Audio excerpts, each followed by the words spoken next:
produce delivery. We also grow some of the fruit for the boxes and the berries. So we're sourcing all of the vegetables locally, fresh. The day they're picked, they're put in the boxes and then they're distributed to customers. There is a huge difference in the taste of food when it's fresh out of the field and straight to a consumer. So we're sourcing all of the vegetables locally, fresh.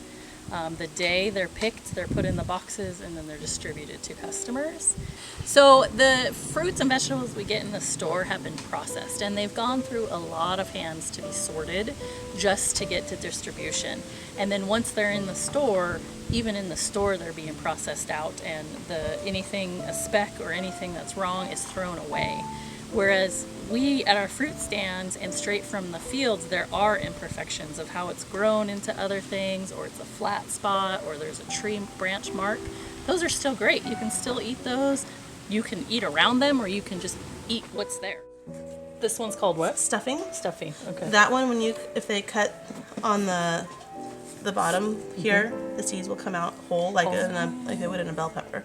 Oh, cool. So I'll put that in my little notes today. You can use them, cottage cheese, tuna salad, chicken salad, anything like that is what we always recommend. And you can use them as manicotti shells.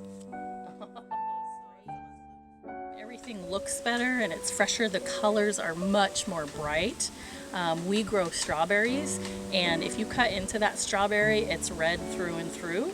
It's not white in the middle like some of the highly processed commercial type strawberries. And that's the whole ripening going all the way through the berry.